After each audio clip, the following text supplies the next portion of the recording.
Can you explain and differentiate the difference between the star schema and the Snowflake schema? As we know that star schema is typically consist of a one table, one fact table and several associated dimensions tables. In star schema, is a name because of the structure has been appearing in the star.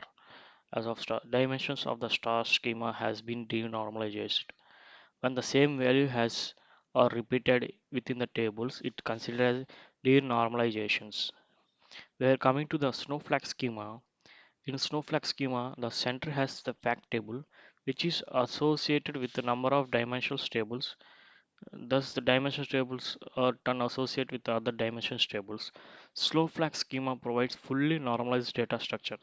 Separate dimension tables are used to various level of hierarchies, like for the city, country, religion. Yeah.